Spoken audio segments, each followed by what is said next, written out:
Hi everyone, thanks for tuning in. Today we'll be learning how to make sauce poire noir.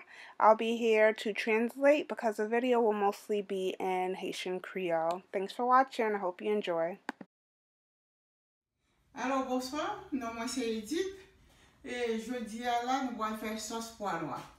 Et pendant tout le temps nous allons faire toute sauce poire parce que si mesdames ont un problème, ils disent pas qu'on faire sauce poire. Et sauce poire c'est bagage qui plus facile pour nous faire. Just tandem and then comprendre moi and then n'a faire sauce poire. Moi gain une tasse poire noir. Lié à 4 moun 5 moun. Je vais laver pour mettre sur du feu. Ok? So, moi là, je lance ça, il est propre déjà, laver. On va laver poire, mais même bagage, on va mettre poire. She took the full measuring cup and filled it with black beans. She says this can feed about 4 to 5 people. I personally believe it can feed more depending on how big your servings are. So right now she's just cleaning the beans, and this will just take out any excess, anything that's on the beans. And she does this about 2 times, and she doesn't use the same bowl that she's going to cook in to clean it. She used separate ones. And then ça est deuxième clou. Ça va. Moi j'ai bon moi déjà préparé, mettez le là-dedans.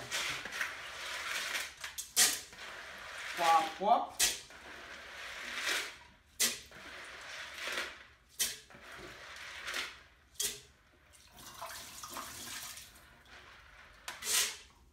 Ok. Ça, on mettre 3 tasses d'eau.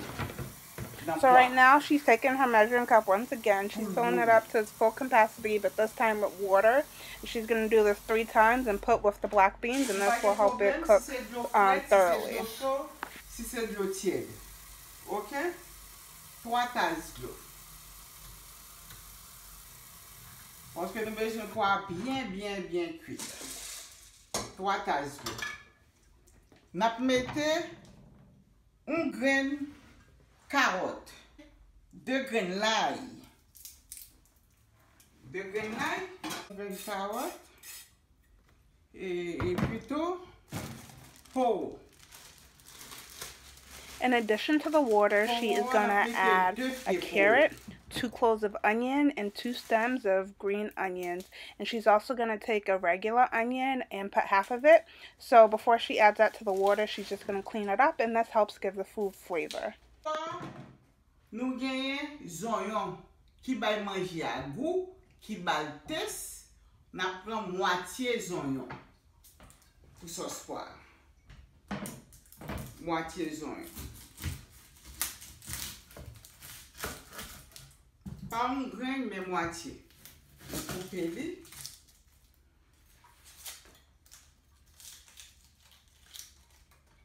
Ok? Nous mettez. Pour l'huile là, nous mettez. And of course, we're going to add some oil to this. So we're going to take 2 spoons of oil and add it to the same pot. 2 cuillères d'huile.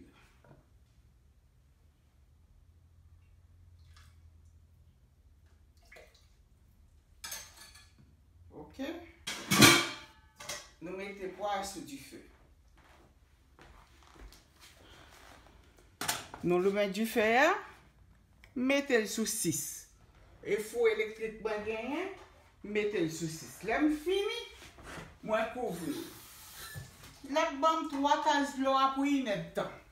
1 heure de temps, vous couvrez le quitter le bouillir pour 1 heure de temps. So she covers her pot and she put it on 6 to cook, and she's going to cook it for 1 hour.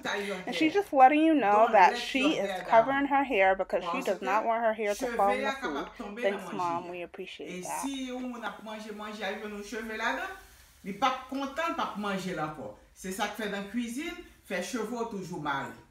Ok? N'a quitté le bouillir, n'a pris pause. Ok. Merci, ma potounière.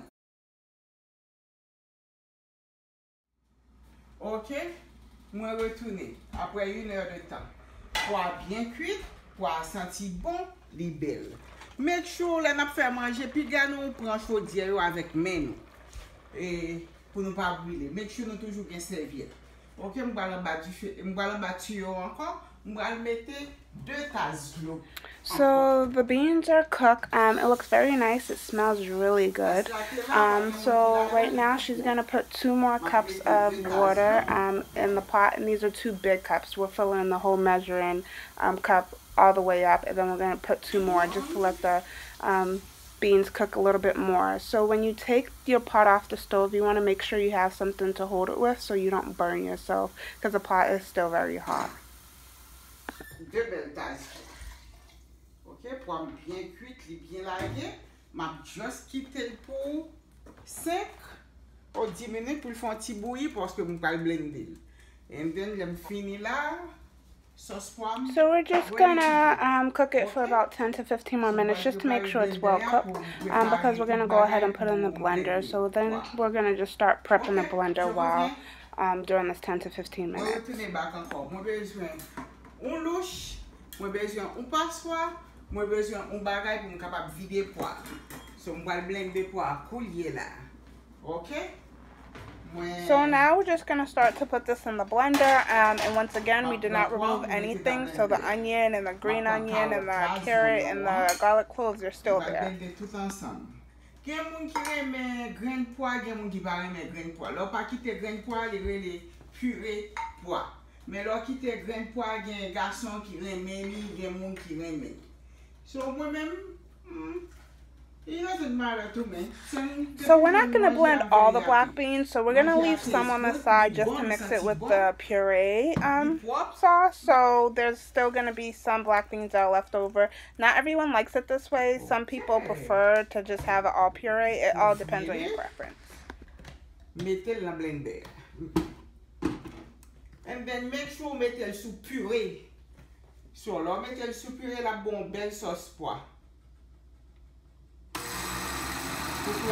Make sure les n'a blender pois nous toujours mettre un bagage pour pas voler, pour pas sale figure nous, pour ne pas brûler tout. OK, c'est ça que nous toujours besoin torchon, les n'a bien dans la cuisine. OK? Si de l'eau à toi pour capable serrer dans de l'eau, si pas trop pour capable et font le blender encore. Il est bon. Pour vous joindre manger en plus, ok? Vous joindre plus de l'eau, serrez là.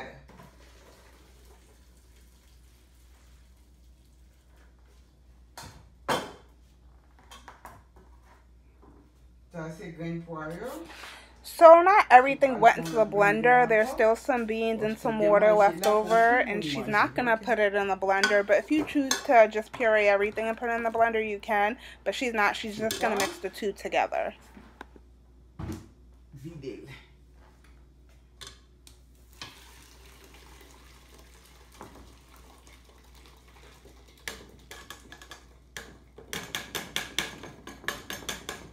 Now she's just taking the puree mixture and putting it through the drainer just to make sure everything is drained properly and comes out properly. So she's just gonna use a spoon to help her get everything through the drainer, and then once it's all out, she'll mix it together.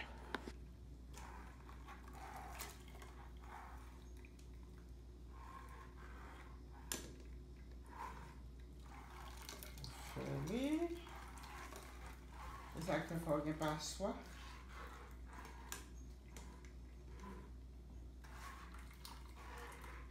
Et puis voilà.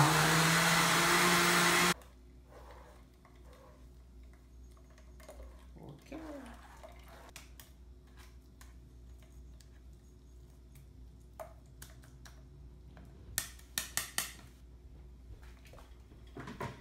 Ok. Encore là. Montez du feu dans 6.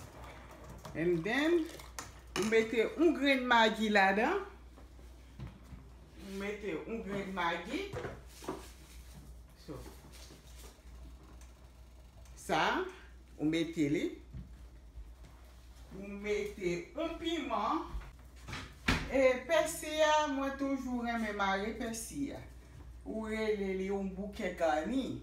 Même si vous mettez, même si vous ne pas mettez, il y a toujours les bouquets garnis.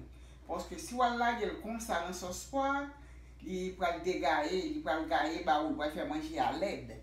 And now she's going to add a Maggi, a pepper, and she's adding fresh parsley to it. And she ties up the parsley just so it doesn't go all over in the pot when she's making the food.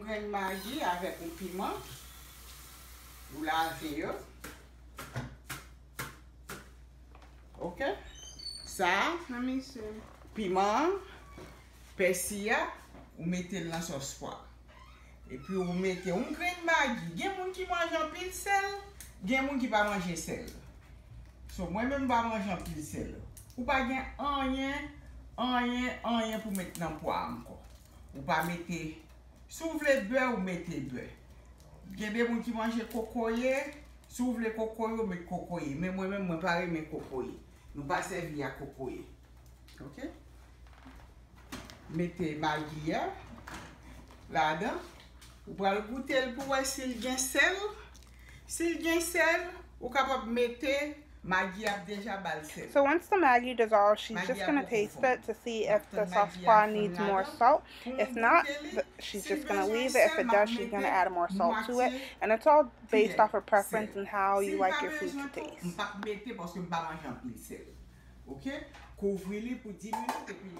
And she's just going to cook it once again for 10 more minutes. On mange là avec maï moulin, on mange là avec petit mi, ou boire comme ça, j'en veux. OK? Là nous fini, nous parlons relais moi pour nous bon résultat. Subscribe in my YouTube channel. Or in my Facebook, follow me in my Facebook, or everything going to be below. So I'm going m'a répondre depuis nous comment m'a voyer email ba nous, m'a répondre anything. So, enjoy moi, et m'a content pour me servir avec nous. Et après ça, n'a dit qui pour encore nous voulons. Si nous voulons poire blanc, poire rouge, poire noir, m'a dépend de nous-mêmes. OK, n'a dit ça nous voulons. Tant nous nous poire sauce poire. Et bon, parfait, bon goût, coupé de ouette. Ah! Mon à Paris, mon en France, mon en Europe, mon Miami, mon New York, mon Boston, I'm from Boston. So follow me. OK? Coulier là, je vais goûter pour moi s'il bon. S'il y a sel. Je vais sceller pour retirer persil. And before serving, she'll remove the parsley and she'll also remove the pepper from the sauce poire before serving. That's easy. Donc coulier là, vous goûtez pour essayer de sel. So, li manque sel. Même moi, use sea salt. Sea salt, c'est un sel ou joint tout côté. Mais là, aller dans BJ's, là, aller dans l'autre magasin, ou payer plus cher. Mais si vous allez dans Dominicaine, it needs more salt, so she's just going to add some sea salt to it. She tasted it and realized it needed more salt. Pour la santé, li bay manger plus bon goût, li plus bon. Ou payer 67 cents, 68 cents. You don't need to add sea salt. She just likes sea salt for her food. So if you have other type of salt, feel free to add that to your food. On va mettre moitié cuillère sea salt là-dedans.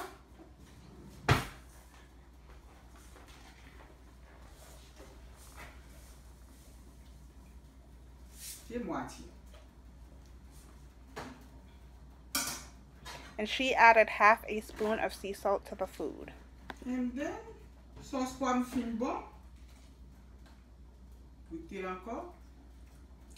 Ça va. Mesdames, c'est coupé de ouais. Enjoy sauce pomme nous. M'attends nous dans YouTube.